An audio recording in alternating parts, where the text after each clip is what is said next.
Koefisien variasi sama dengan S per X bar kali 100%. Pernah ketemu dengan rumus itu? Belum?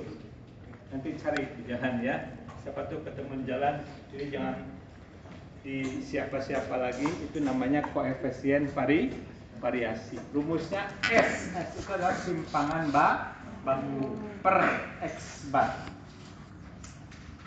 Ini untuk membandingkan dua kelompok data yang rata-ratanya berbeda dan kita ingin tahu mana yang lebih beragam. Kalau dua kelompok data rata-ratanya sama, ingin melihat mana yang lebih beragam, cukup bandingkan simpangan bakunya. Tetapi kalau rata-ratanya beda, itu berarti dibandingkannya pakai koefisien variasi. Karena kalau teman-teman mengatakan 10.000, simpangannya 10.000 atau simpangan bakunya 10.000 akan berbeda maknanya untuk kelompok yang rata-rata pendapatannya katakanlah 100.000 per hari dengan yang 10 juta per hari. Betul nggak? Bagi yang jajan atau uang sakunya sebulan 500.000, bisa jadi 10.000 itu akan sangat berharga dibandingkan teman-teman yang uang sakunya 10 juta per bulan. Nah, jadi variasi pun akan dibandingkan dengan ukuran rata-rata. Oke, lupakan itu ya, karena itu belum sampai sini. Karena ini sudah dipelajari di statistika 1. Yang belajarnya sambil sehat, tahu nggak sehat? Tahu sehat? Sehat tahu? Oh, sehat itu matanya selalu terbuka segar, segar kelihatannya. Yang keempat adalah ukuran perbandingan. Teman-teman sering dengar ada angka indeks. Indeks sering. Indeks kekerasan batuan bisa aja dibuat nanti. Ada indeksnya nggak? Atau di geologi apa indeksnya yang pernah dipelajari? Hah? Ada? Kan ada indeks kebahagiaan kalau masyarakat, itu nggak? Ada indeks harga konsumen, pernah dengar? Itu dibuat berdasarkan atau dibandingkan satu kondisi tertentu dibandingkan dengan kondisi acuan yang seharusnya. Contoh gini, kalau teman-teman semester pertama uang sakunya 1 juta, sekarang sudah semester 4 uang sakunya 1,5 juta, berapa indeks uang saku semester 4 dibandingkan dengan semester 1? Lebih gede, lebih kecil? Lebih besar ya, berarti 1,5 juta dibagi 1 juta kali 100, maka muncul berapa angkanya? 1,5 juta dibagi 1 juta kali 100, 150. Ingat, indeks itu angkanya selalu tidak ada persentase. Jadi artinya kalau 50 indeksnya berarti sudah meningkat dari waktu semester 1. Kalau teman-teman menemukan indeks harganya 100, artinya apa? Apa yang dibandingkan itu sama dengan apa yang dijadikan sebagai acuan. Kalau sekarang indeks uang saku saya adalah 100 dibandingkan dengan semester 1, padahal sudah semester 8, artinya apa?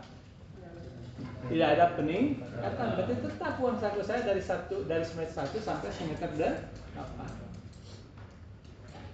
Kalau indeksnya kurang dari 100, artinya apa?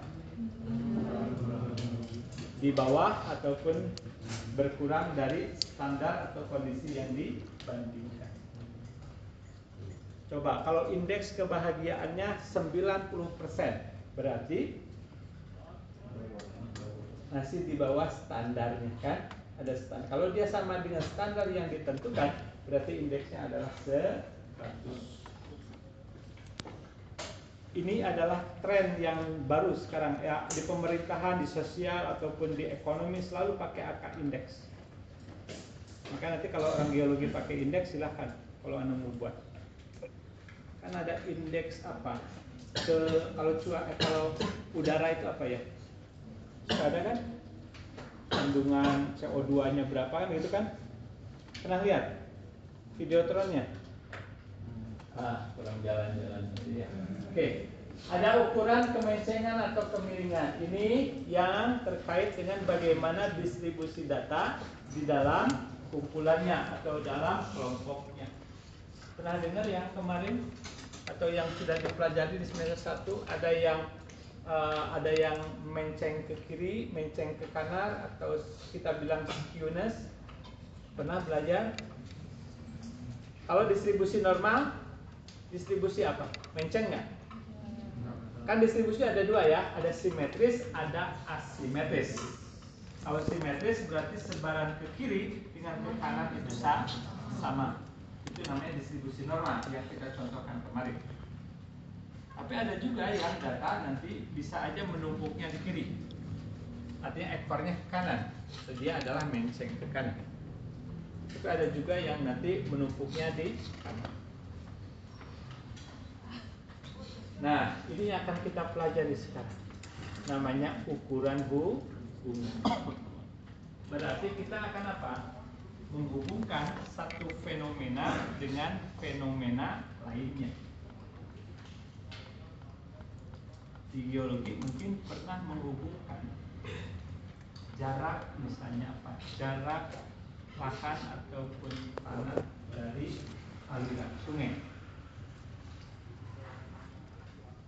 Yang terkait dengan kandungan tertentu misalnya.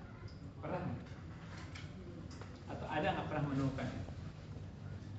Jadi kita nanti akan mengobservasi berapa jaraknya atau berapa kedalamannya, bagaimana kandungannya kan bisa. Betul nggak? Oke. Coba kita lihat.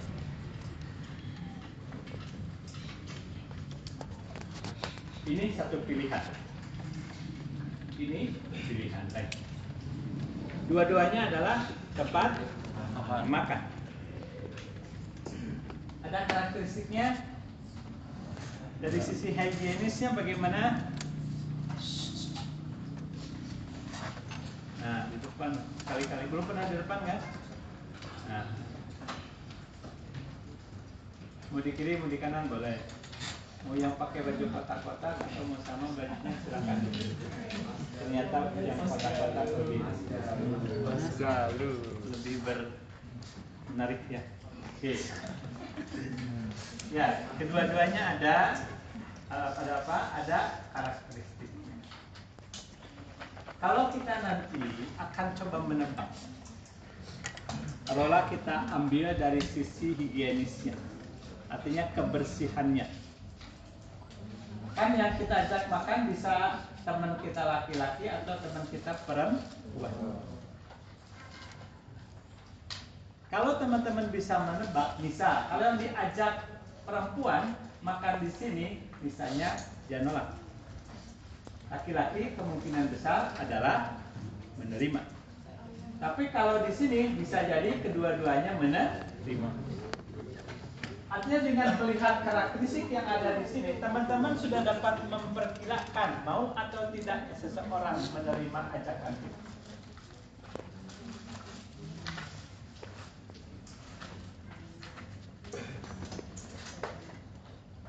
Dalam kehidupan sehari-hari sering kita mengaitkan satu kejadian dengan kejadian lainnya. Saya udah cerita tadi. Yang berulang, ya mohon maaf. Punya foto kan berdua SMA dengan orang yang tersayang, suka difigurain kan. Kalau tiba-tiba foto dalam figuran itu tidak terjaga dengan baik, jatuh ke lantai berkeping-keping, apa yang teman-teman spontan katakan? Putus ya. Padahal dua kejadian beda ya. Ya. atau sengaja dijatuhkan, tahu saya. Oke.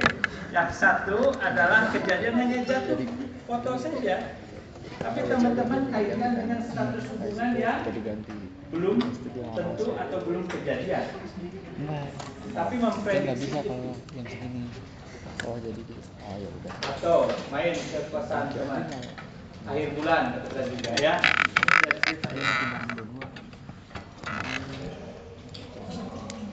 Ini dalam rangka apa sih pakai jaket? Programnya. Yang nggak pakai kenapa? Nah punya rasa bangga ya. Ya itu.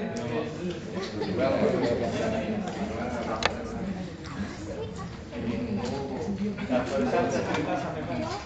Saya lupa lihat yang jaket mereka. Sudah lewat, itu sudah lewat. Terpaksa. Terus saya ubah ke suara. Terus karena pada kondisinya kan gini, tidak semua hal itu dapat kita ukur kan. Kalau kekuasaan teman, ternyata tanggal 30 ini teman sudah dapat transferan kan gitu. Sedangkan kita belum. Apa yang teman-teman bilang? Ternyata orang tua kamu lebih sayang kepada kamu kan daripada orang tua saya kepada saya. Pernah gitu. Artinya apa? Mengukur ataupun memperkirakan, menghubungkan antara cepatnya transfer dengan kasih sayang orang.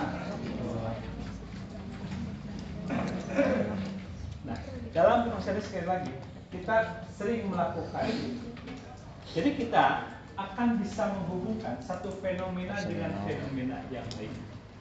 Konsepnya nanti tetap ya, secara keilmuan teman-teman harus menghubungkan sesuatu yang punya dasar teori logis untuk dihubungkan. Kalau banjir di Bandung dikaitkan dengan hujan di Papua, logis nggak? Karena tidak ada hubungan.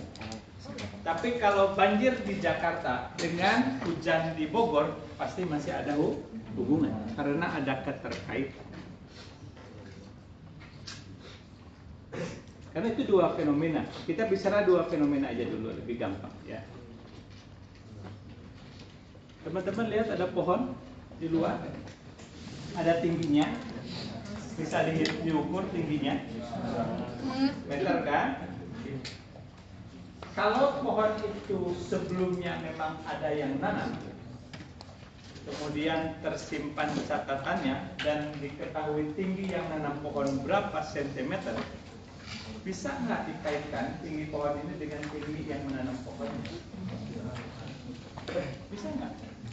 Kenapa? Nah, karena tinggi penanam pohon tidak menjadi salah satu faktor dalam pertumbuhan pohon. Meskipun mungkin kalau dihitung itu ada keluar angka hubungannya, tapi kan buat apa gitu? Nah, makanya teman-teman akan melihat apa sih penyebab atau faktor yang membuat tinggi pohon itu, ya kan? Bisa jadi curah hujan, pemumpukan, kesuburan tanah dan sebagainya. Jadi kalau dikaitkan antara kesuburan tanah dengan tinggi pohonnya, berarti itu logis kita menyambungkan. Tapi kalau teman-teman menyambungkan tinggi penanam pohon dengan pohon yang ditanamnya, itu adalah tidak logis. Oke, bisa kita lanjut? Nah, ini lebih kompleks lagi ya. Kalau lebih kompleks, teman-teman akan semakin menarik tantangannya. Karena apa? Variasinya semakin banyak. Datanya akan semakin bagus. Ya. Contoh. Bisa teman-teman dapatkan contoh ini. Batuan beku itu. Contoh. Ada batuan metamorf, ada sedimen. Ada kan gini tingkat pelapukan ini ada ya? Ada nggak? Mudah-mudahan tepat. Ya, baik. Kalau begini sebaran datanya perhatikan. Ada yang menarik tidak? Ini nih kita lihat. Kalau teman-teman ambil secara acak nih dari 35 batu ini, bagaimana peluang dia masuk ke dalam tidak lapuk? Bagaimana masuk yang pelapukan sedikit? Berapa? 1/5. Karena apa? 7/35. Pertanyaan saya, berarti ada nggak perbedaan yang signifikan atau yang nyata di antara tingkat pelapukannya? Tidak ada. Jadi kalau teman ambil secara acak, jadi tidak ada pola yang bagus atau pola tertentu yang bisa muncul. Ya, ini hanya ilustrasi. Datanya tidak benar. Tapi kalau yang ini mudah-mudahan bisa benar. Oke, berarti bagaimana pola ada di sini? Berarti yang beku itu lebih keras ya daripada sedimen kan? Ya. Oke, jadi pelapukannya ya. Kalau saya ambil satu batu yang dari yang beku sini, peluang paling besarnya dia masuknya kemana? Tingkat pelapukannya tidak lapuk. Artinya dia 15/35. Ada polanya. Semakin yang tingkat pelapukan, kalau hancur itu berarti kan tidak padat lah kira-kira segitu kan? Semakin sedikit kan peluang itu nggak? Berarti kan terdapat pola batuan pada batuan beku terdapat pola bahwa jumlah semakin kecil sedikit ketika menuju kondisi yang hancur. Bagaimana kalau ini?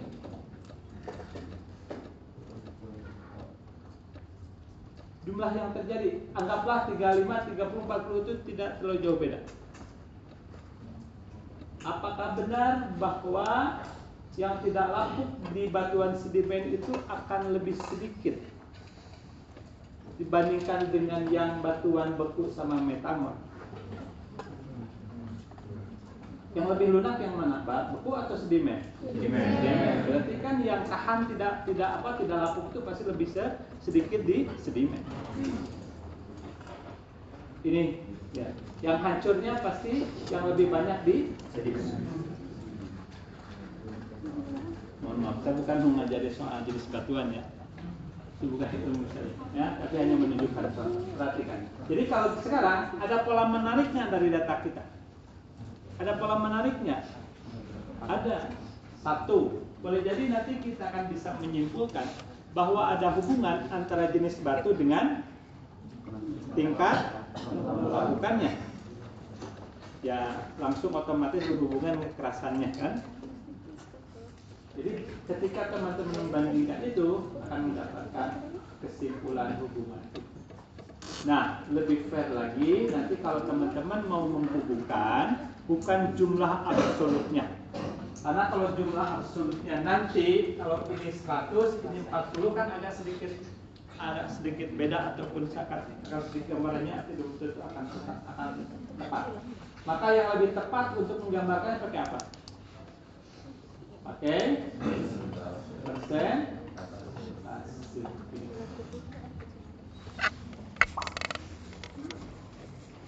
Nah, kalau bentuknya seperti ini teman-teman akan lebih mudah ataupun akan mampu untuk menyimpulkan bahwa kalau sebaran datanya seperti ini, kita bisa menyimpulkan ada kaitan atau hubungan antara jenis batuan dengan tingkat pelapukan. Dari mana lihatnya? Ini lihat orang.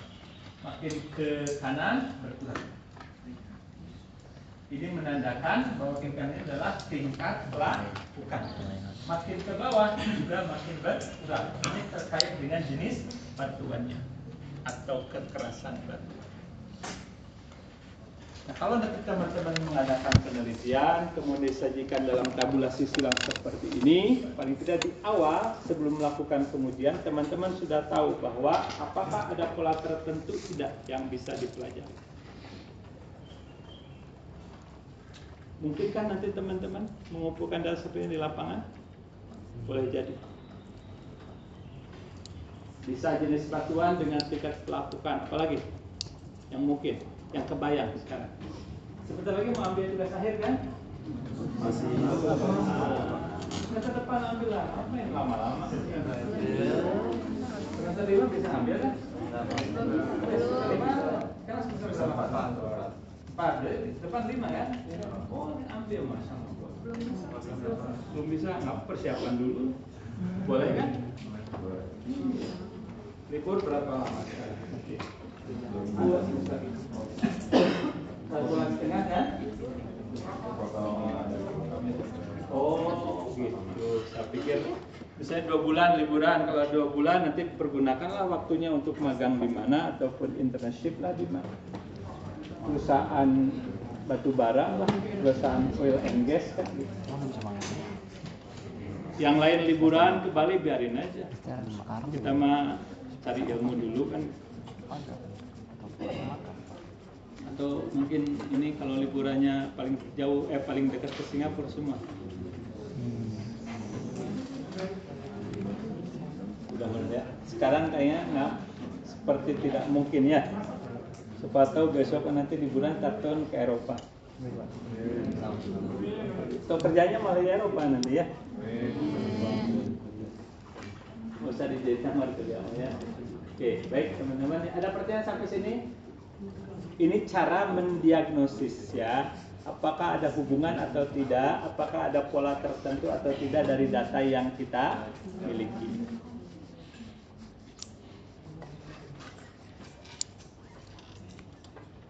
Nggak terlalu ngantuk kan belajarnya ya? Meskipun siang.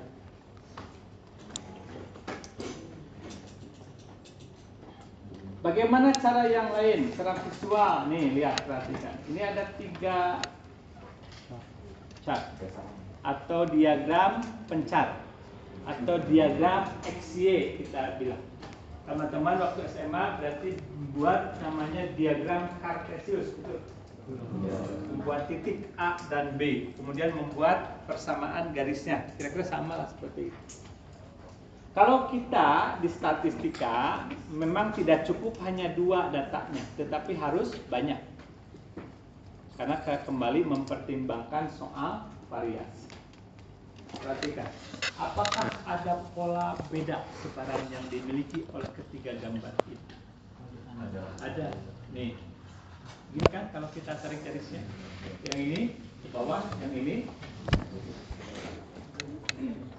Kalau teman-teman identifikasi di gambar pertama, teman-teman bisa lihat bahwa ketika X naik atau harganya semakin besar, maka Y pun semakin besar. Di diagram Cartesius teman-teman mendapatkan namanya gradien positif. Betul nggak? Ketika garisnya dari kiri bawah ke kanan atas. Yang kedua, justru berbeda dengan gambar yang pertama. Ketika X semakin besar, justru diikuti oleh penurunan nilai Y. Yang ketiga bagaimana? Y atau X berapapun, maka Y-nya konstan. Dengan kata lain, ini berarti nilai X-nya tidak berpengaruh kepada nilai X. Kalau yang pertama kita sebut ini ada hubungannya positif kita bilang, ya. Yang kedua adalah hubungannya negatif. Kalau yang ini adalah tidak ada hubungan. Yang hubungan positif itu apabila satu fenomena nilainya bertambah, maka akan diikuti oleh pertambahan nilai yang lain. Kalau teman-teman uang sakunya meningkat, maka pola jajannya pun akan meningkat. Ketika uang saku hanya 750 per bulan, makannya paling di Indomie rebus atau di warteg. Tapi ketika teman-teman sudah dapat gaji 15 juta sebulan, masih di Indomie rebus? Enggak. Minimal sarapan pun di McD kan gitu. Oh no, oke. Di mana tuh? Di restoran gitu. Di Padang. Oh ya. Teman-teman akan memasuki masa-masa seperti itu. Nanti kan tugas akhir, sidang, wisuda, dapat kerja, akan drastis dukungan. Yang awalnya ke lapangan tidak pernah ngurus diri kan gitu ya. Ini belum apa kemana gajinya 15 juta sudah beli sunblock gitu ya, atau ke salon pun rutin kan. Pokoknya akan beda lah nanti ya tampilan teman-teman ketika sudah kerja. Akan heran nanti teman-teman seangkatannya. Apalagi bisa jumlah soal latihan yang dikerjakan dengan nilai kuis positif atau negatif? Positif. Harus semakin banyak soal yang dilatihkan maka akan semakin tinggi peluang nilainya. Hubungan negatif, kira-kira contoh dalam kehidupan di lapangan kita. Stamina tubuh dengan jarak lari atau jarak perjalanan di lapangan. Apakah teman-teman pernah semakin jauh perjalanan maka stamina tubuh semakin meningkat? Ya. Semakin lama semakin lelah. Perhatikan uang saku di rekening. Ketika tanggal bulan semakin besar, apakah semakin besar juga saldonya? Tidak. Berarti hubungannya negatif. Tanggal 1 full gitu kan? 2 juta atau 5 juta. Tanggal 30 sudah jadi 7 juta. Pasti berkurang kan? Jadi tanggal 2 itu udah berkurang setengah. Karena dipakai makan-makan. Oke.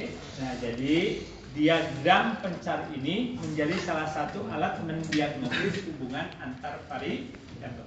Tapi dapat diaplikasikan untuk beberapa variabel. Hanya 2 variabel. Apakah hubungan hanya 2? Belum tentu. Nanti bisa jadi satu variabel dilihat dari 2 atau lebih variabel.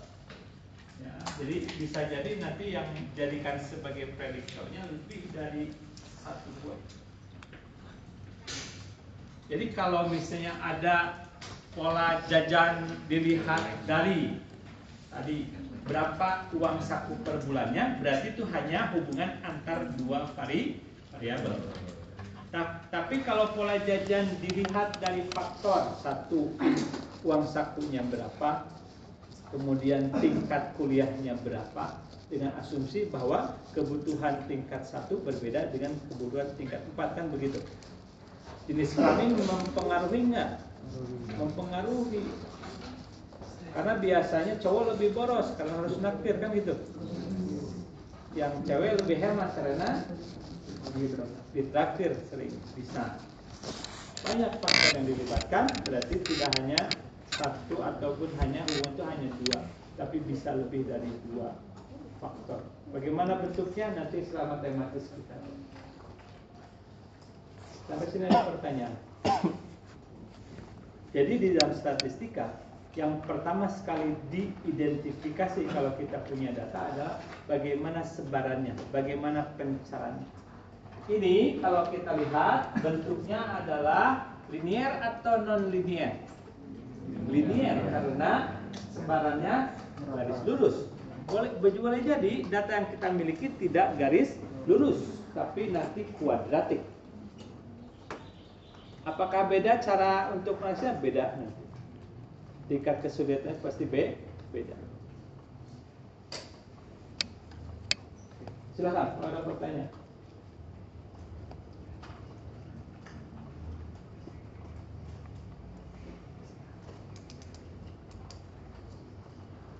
Kita kuliah sampai jam buka puasa kan? Ada acara lagi? Nggak ada? Nggak ada kan? Nanti aja. Siapa tahu ada yang ulang tahun hari ini di sini kan menraktir kita bersama. Ya, ulang tahun.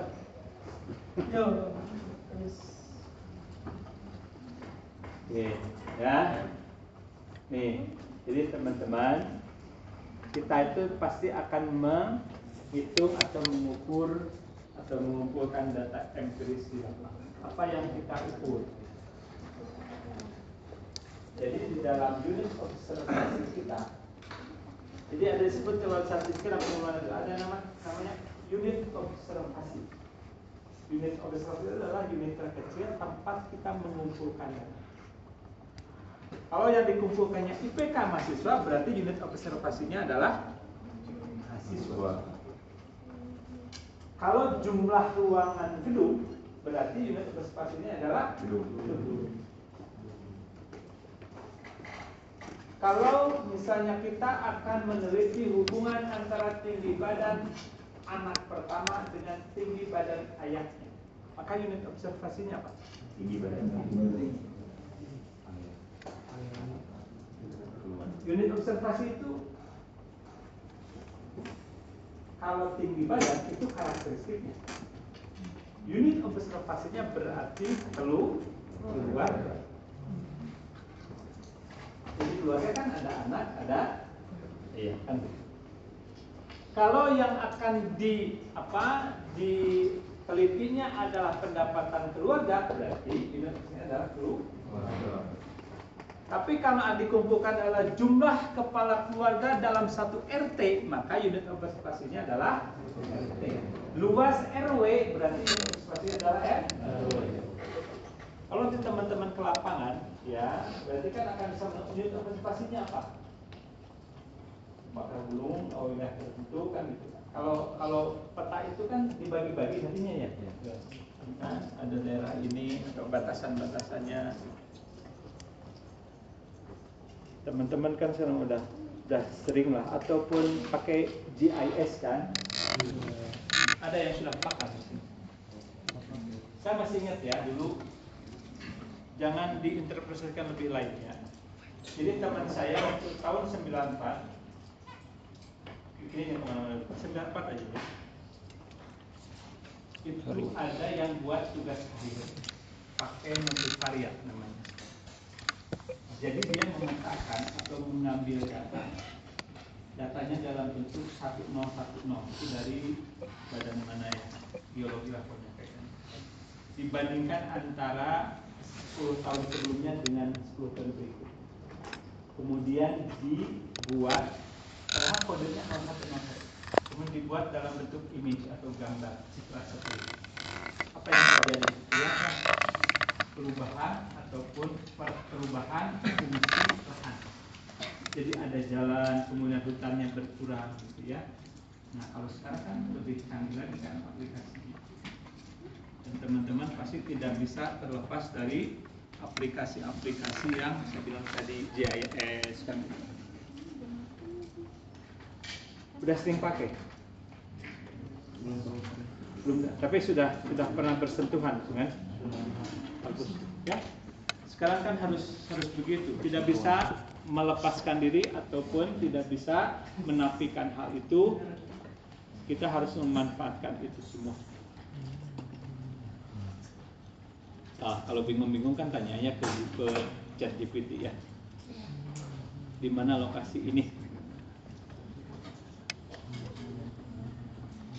Nah, karakteristik itu adalah ciri atau sifat yang dimiliki oleh unit observasi yang akan kita teliti. Dari karakteristik nanti menghasilkan namanya variabel. Variabel itu apa? Karakteristik itu tinggi badan. Ya. Variabelnya itu adalah jadi gini definisinya. Variabel adalah karakteristik yang nilainya berubah dari satu unit observasi ke unit observasi lain. Ketika menempel di satu orang itu masih karakteristik tinggi badan itu. Tapi ketika sudah menjadi satu set data, maka tinggi badan itu menjadi variabel. Dalam statistika yang menarik itu memang variabel. Bahan penelitian itu adalah variabel. Ingat, jadi variabel itu ada variasinya, ada perbedaan. Kebalikan dari variabel adalah fixed cost. Maka di ekonomi ada fixed cost, ada variable cost kan itu. Kalau fixed berarti harganya semua sama. Kalau teman-teman nanti melakukan penelitian pasti akan mengumpulkan data yang peluangnya itu ataupun yang kenyataannya harus berbeda-beda datanya. Makanya ambil satu batu dengan batu lain, kandungan emasnya kan belum tentu sama. Makanya pasti akan berbeda. Makanya ini menjadi menarik untuk diteliti.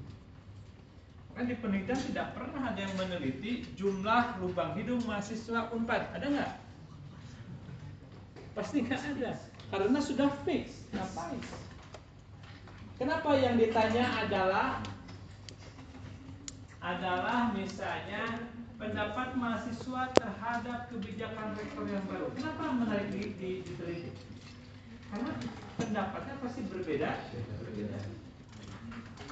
Makanya di awal saya katakan, kalau saya menelitinya adalah tentang nilai apa yang diinginkan mahasiswa pada akhir semester, nggak lucu penelitian itu. Karena semuanya ingin mendapat nilai A. Nah, jadi yang diteliti itu adalah hal-hal atau faktor-faktor yang memang mungkin sangat mungkin ataupun pada kenyataannya akan berbeda-beda atau berubah-ubah.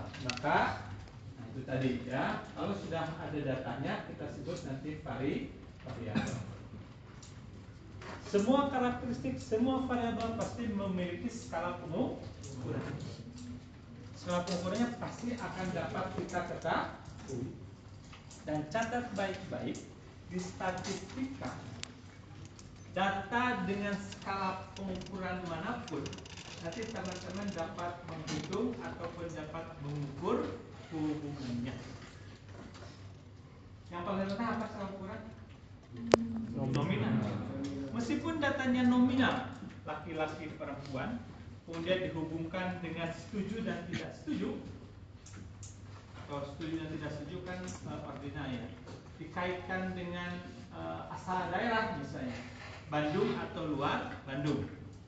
Maka teman-teman nanti dapat menyimpulkan dari data yang dimiliki apakah ada hubungan antara jenis kelamin dengan asal daerah. Polanya seperti tadi, bisa kelihatan sebaran datanya. Atau peluang, misalnya orang perempuan itu peluang, kalau peluangnya sama, berarti tidak ada kekhasan polanya. Tetapi kalau yang perempuan itu lebih besar kemungkinan dari Bandung, maka berarti ada hubungan antara jenis kelamin dengan asal daerah. Jadi jangan khawatir teman-teman, ketika teman-teman mengumpulkan data di lapangan, semua itu pasti akan bisa dilakukan ataupun diukur hubungannya. Nah, pesan dari saya bahwa ketika teman-teman melakukan pengukuran di lapangan, sebisa mungkin, kalau bisa, ya, data yang dikumpulkan itu adalah dalam bentuk skala yang lebih tinggi. Contoh yang sederhana aja yang sudah berulang-ulang kita katakan. Kalau pendapatan diukurnya dengan rupiah, pastinya adalah skala apa? Rasio.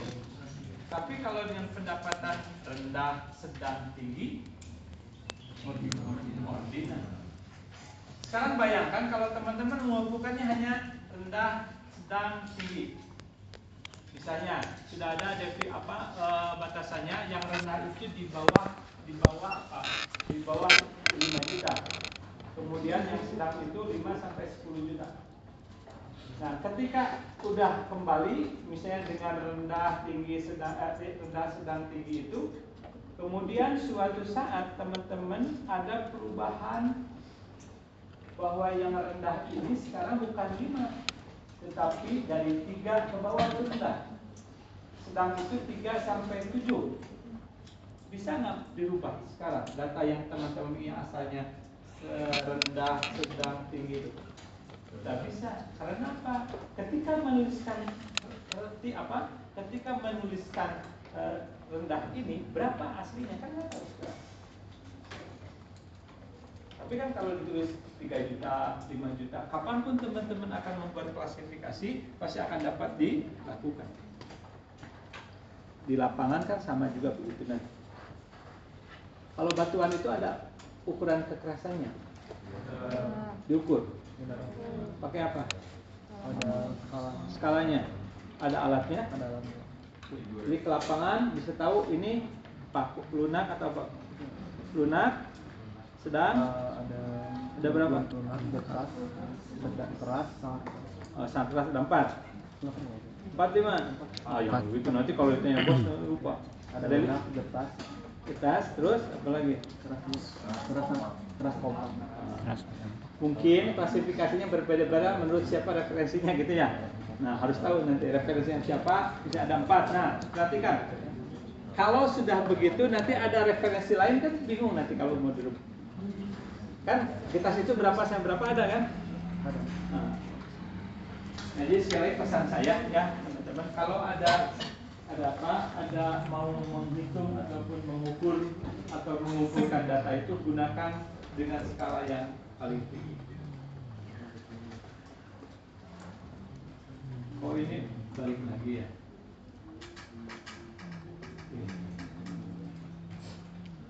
Nih, masih ingat skala pengukuran? Ada apa aja?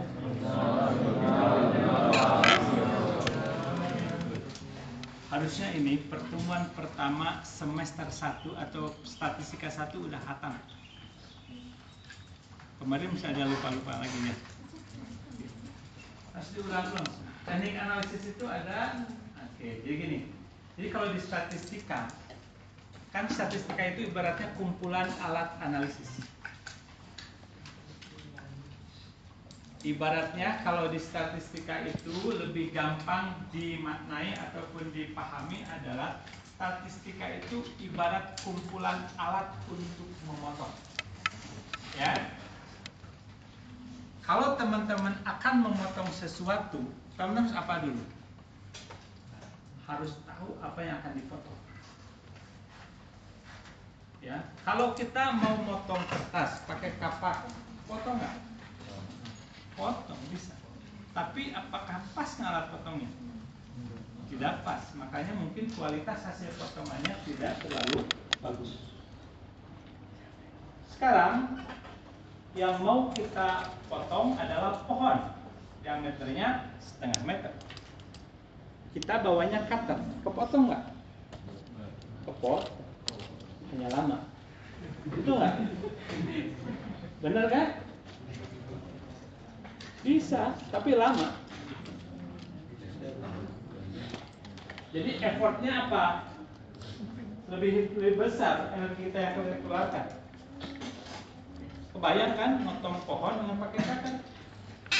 Bisa kalau memang rajin gitu. Kata orang Sunda tuh leukeus atau leukeun. Sedikit-sedikit gitu ya.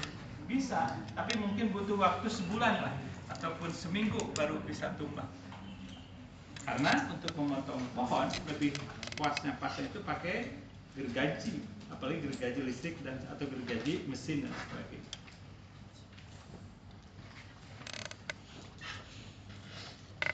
Jadi bayangkan berstatistika itu kumpulan seperti itu. Apapun yang akan dipergunakan, akan dipakai sebenarnya itu ada. Hanya kita harus tahu apa yang harus dipakai untuk memotong itu. Memotong kuku jari kuku kuku di jari pakai apa? Pakai golok bisa? Hanya harus hati-hati. Tapi kan kalau di lapangan apapun bisa dipakai ya. Nah, jadi kalau nanti teman-teman data skala pengukurannya nominal, maka tepatnya pakai alat analisis yang nominal. Ordinal, interval, rasio.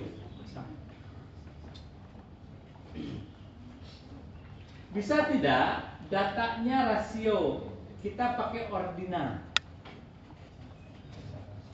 Kalau rasio datanya apa? Seperti tadi pendapatan, ya kan? Dianalisis dengan ordinal. Artinya kalau ordinal berarti diapain datanya? Diklasifikasikan kan? Yang asalnya rupiah tadi menjadi rendah, tinggi, sedang. Sadar atau tidak, kita sudah menghilangkan informasi sebenarnya. Betul nggak? Data aslinya 3 juta, kita rubah sekarang menjadi rendah. Rendah itu ada dari 0 sampai 5 juta. Jadi kita nggak tahu rendahnya ini berapa sebenarnya. Jadi artinya info detailnya tidak ada. Jadi kalau teman-teman ada di daerah ini, maka teman-teman melakukan analisis dengan menghamburkan ataupun mengurangi kekayaan data yang kita miliki. Boleh, apa-apa, masih bisa dianalisis. Karena berbeda kalau yang di atas ini datanya nominal, kemudian dianalisis dengan yang untuk skala rasio. Contoh apa? Contoh bahwa untuk rata-rata hitung itu adalah X bar sama sigma X per N. Sekarang data yang kita miliki jenis kelamin, 1 laki-laki, 2 perempuan. Bisa dipakai? Nggak bisa. Makanya ini disebut sebagai kesalahan teknis. Paham ya? Jadi kalau yang tadi ini skalanya lebih tinggi kemudian diturunkan untuk analisis kita. Kalau yang di sini yang skalanya rendah dipaksakan pakai yang tinggi, nggak bisa.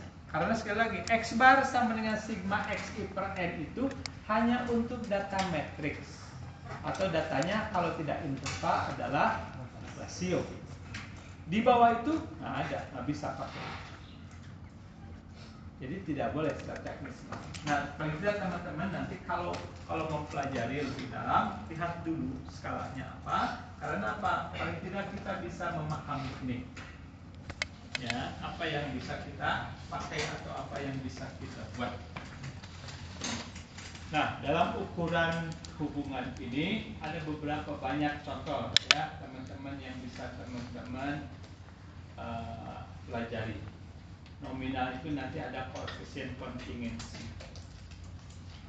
Pernah dengar tabel kontingensi? Tabel kontingensi adalah tabel yang kita susun didasarkan kepada beberapa karakteristik. Contoh, jenis kelamin, asal daerah. Jenis kelamin ada 2, asal daerah ada 2. Berarti bentuk tabelnya bagaimana? 2 kali 2. Itu namanya tabel kontingensi atau tabulasi silang. Pernah dengar? Nah, ya, itu ada namanya nanti bisa dihitung berapa koefisien kontingensinya. Sehingga kita nanti bisa memutuskan apakah ada hubungan antara satu karakteristik dengan karakteristik lainnya. Ada V, ada Kramer V, ada Goodman lambda, ada Goodman N Kruskal lambda, banyak. Walaupun semuanya berpatokan ataupun akan bertumpu kepada apa yang kita sebut sebagai C kuadrat, nilai C kuadrat. C kuadrat itu apa? Nanti minggu depan kita bahas, ya. Sementara ini ya dulu. Nah, untuk ordinal ada gamma, kemudian ada Kendall O, kemudian ada Sommer D, kemudian ada Spearman Rho. Ini adalah ukuran korelasi ya. Kemudian untuk yang interval rasio ada Pearson product moment. Ada korelasi kata. Jadi untuk menentukan ini, teman-teman harus apa dulu di awalnya?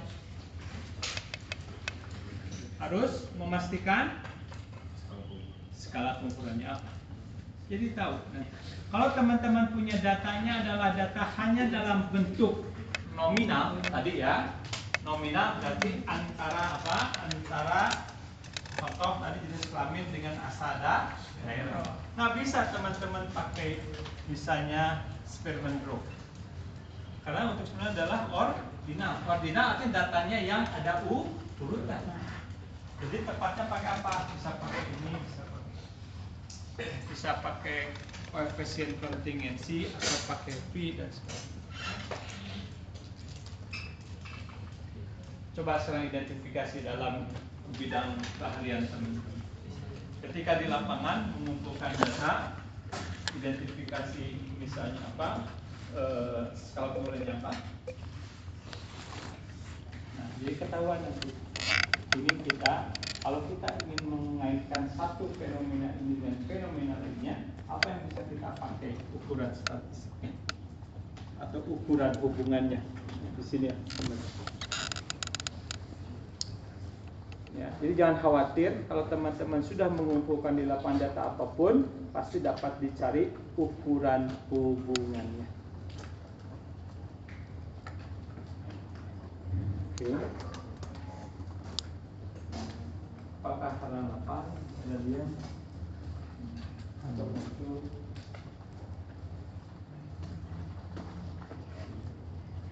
baru jam 13.34. Berarti baru 1 jam 1/4 ya. Kita jatah itu 2 jam ya. Oh, kata siapa? Oh, di jadwal 7.30 sampai 9.30 kan? Oh, sekarang karena puasa. Kenapa harus dikurangi kalau puasa? Supaya apa? Supaya dia batal. Bapaknya nggak haus. Bapaknya nggak haus. Untuk pertemuan Bapaknya nggak haus. tanggal 24 kita masuk ke dalam kebijakan apa namanya ya? Kebijakan apa? Iya ya. Tapi pemerintah nyebutnya apa ya? Kan kalau di kantor ada yang nama KDK, ada KDM. Kerja dari kantor dan kerja dari mana saja. Kalau orang perusahaan apa? Kalau swasta kan WFH sama WFO dan sekarang ada WFH. Ya kan? Work from anywhere kan? Padahal di mana itu ngapain saya nggak tahu. Jadi tanggal 24 kita Zoom. Ya, nanti linknya saya bagikan. Sepertinya tanggal 24 sudah ada teman-teman mulai bergerak ke daerah asalnya masing-masing. Ada yang udah pulang kampung? Belum? Oh belum, masih di sini semua? Nah, masih tanggal 24? Oh besok pulang? Pulang kemana? Paling ke Garut, pulang kemana? Hah? Oh, orang awak. Padangnya di mana? Bukit Tinggi, paling tinggi bukit. Tapi orang Padang itu paling kasihan kalau ngisi TTS kan. Lalu kurang 1 kotaknya kan. Hewan kurban kambiang kan. Ya. Lah orang perahu juga bukan di dayung kan, dari uangnya. Jadi kurang 1. Oke, ada pertanyaan seperti ini.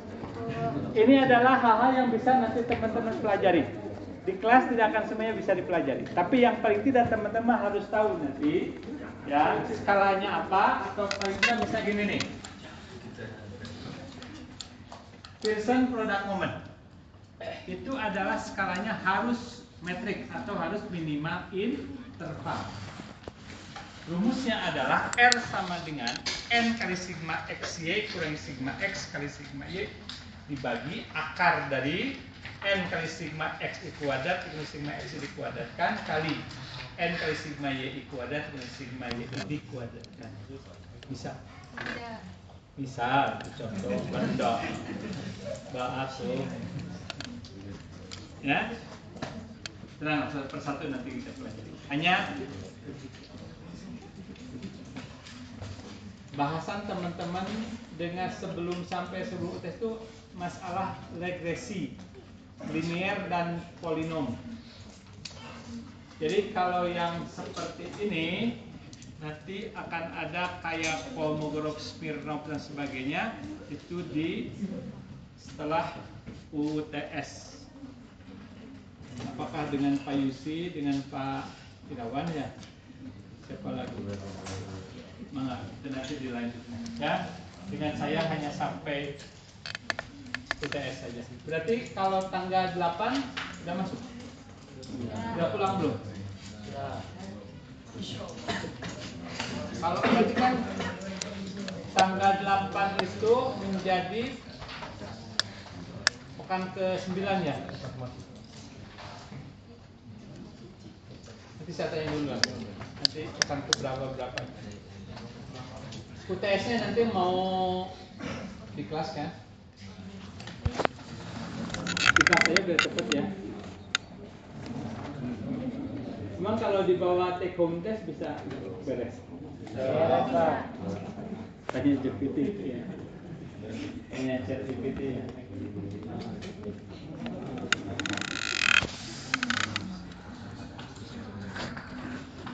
Oke, satu lagi. Jadi nanti untuk tugas kelompok yang kedua tidak boleh lebih dari 3 orang.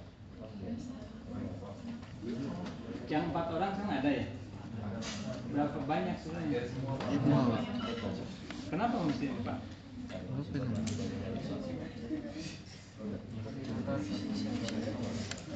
Kalau buat kelompok itu harus gasa, harus janji.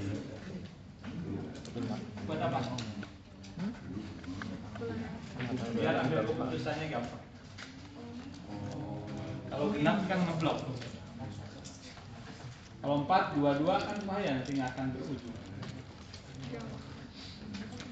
Silahkan kalau ada pertanyaan. Oke. Selanjutnya silahkan nanti teman-teman untuk mendalami. Jadi sekali lagi ini. Jadi kalau teman-teman ada nanti variabel acak X dan Y dengan skala perubahan interval atau rasio, maka teman-teman kita bisa membuat nanti model, ada paling sederhana itu kita sebut sebagai model regresi linear sederhana.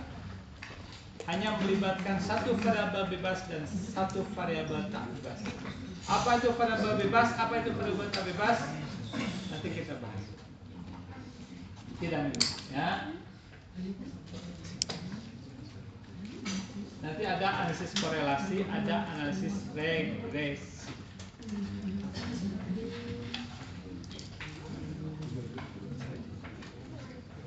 Oke.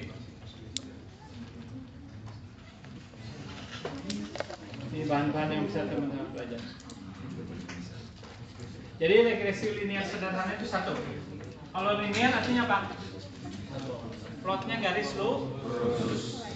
Sederhana hanya melibatkan satu buah variabel bebas. Apa itu variabel bebas? Apa itu variabel tak bebas? Nanti ada nih. Silahkan dipelajari. Contoh gini, perhatikan. Contoh kecil. Nanti sebelum teman-teman memperdalam. Jadi kalau teman-teman korelasi itu hubungannya dua arah. Artinya kita tidak membedakan mana yang menjadi variabel lebih tinggi ataupun lebih rendah, ataupun variabel penyebab ataupun variabel akibat. Maka disebut analisis korelasi. Rumusnya yang tadi saya bilang, yang R itu atau rho Pearson itu, yang R sama dengan N kali sigma X Y itu dan seterusnya. Kalau teman-teman sudah menganalisisnya berbentuk kausalitas, artinya apa? Nah, ada sebab akibat, maka teman-teman bicaranya model persamaan nanti. Regresi, maka munculnya ada variabel bebas dan tidak bebas. Oke. Contoh gini. Ada jumlah pupuk yang disemai dengan jumlah panen yang diperoleh. Mana yang menjadi sebab? Jumlah pupuk. Lalu akibatnya berpengaruh kepada jumlah panen. Maka kalau dengan demikian jumlah pupuk itu variabel bebas. Jumlah panen variabel tak berarti jumlah pupuklah yang akan menentukan berapa jumlah panen yang diperoleh. Bukan jumlah panen yang diperoleh menentukan jumlah pupuk. Dan biasanya variabel bebas itu akan muncul lebih dahulu. Dipupuk dulu baru nanti dipanen. Belajar dulu atau dapat nilai dulu? Dulu. Makanya kalau ada soal hubungan antara jumlah soal yang dikerjakan latihan sebelum UAS dengan nilai UAS, maka variabel bebasnya apa? Jumlah soal yang dipelajari. Kira-kira begitulah belajarnya ya. Itu baru 2 buah variabel. Mohon maaf saya karena baru ataupun tidak belajar tentang biologi, jadi contohnya masih campur-campur sama yang lain. Dalam proses nanti teman-teman bisa saja nanti membuat penelitian terkait dengan biologi. bisa jadi ada larutan kimia yang dipakai, kan? Dengan kecepatan larut atau kecepatan pelapukan batu, kan gitu. Kalau secara alami misalnya pelapukan itu bisa berpuluh-puluh tahun, kan? Tapi kalau dengan ada larutan itu bisa jadi menjadi sangat lebih cepat. Silakan kalau yang ada yang mau bertanya. Ini kenapa nggak pakai jaket himpunan? Ketinggalan. Jauh. Kan bawa terus di tas atau harusnya. Rumahnya di mana kalau? Cibiru mah dekat. Atau kamu mau Cibiru ke sini, saya juga sama di ujung Bru. Ini cuma 15 menit kan? Nah, kamu coba. Perhatikan, rasa cinta kehimpunan dibandingkan dengan macet. Tidak ini. Tenang, nanti Galuh pakai ini kok. Ada pertanyaan, silakan. Tenang, buka masih lama yang udah lihat. Ya, silakan.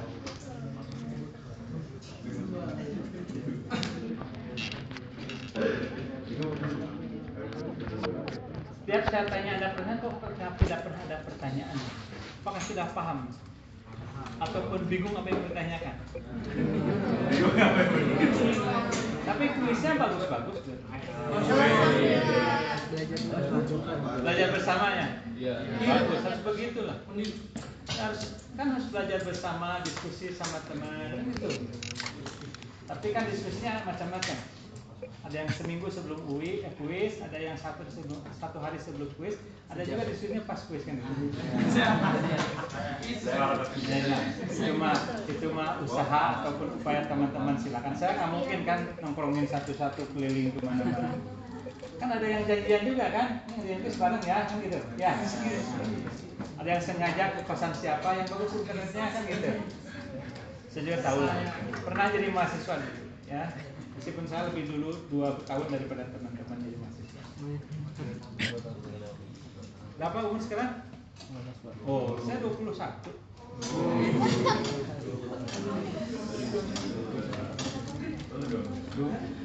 itu berarti lahir 2006.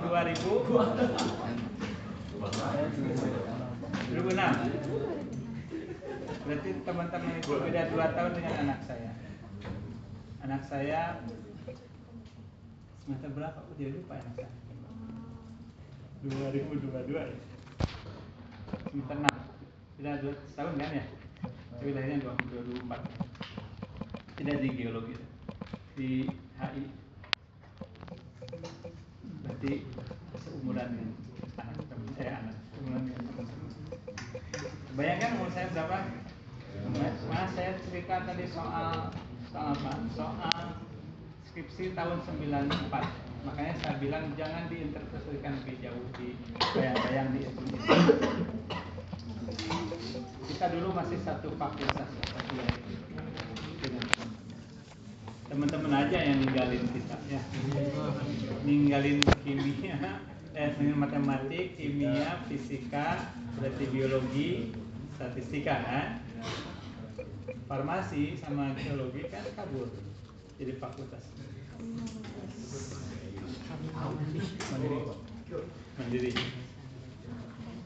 Mandiri kan tidak harus berpisah ya. Apakah nanti kalau istri kita mandiri berpisah? Aduh. Oke, ada pertanyaan? Ada nggak? Atau udah bingung mau cari untuk buka di mana untuk kajian? Oke, jadi tanggal 24 Senin kan? Kita kuliah pakai online. Kuis ke-3 ke-4 mau kapan? Sebelum 24? Lebaran kasihan. Ya, antara 24 sampai 20 ya, sebelum Lebaran ya. Mudah-mudahan aja pas teman kita lagi pulang kampung di perjalanan ya. Kasihan. Enggak, antara itulah. Oke, kalau tidak ada, terima kasih banyak. Assalamualaikum warahmatullahi wabarakatuh. Tidur. Sampai apa ini? Oh, lupa. Soalnya kan mau ngerjain yang satu lagi kan. Mau ngerjain yang kelima.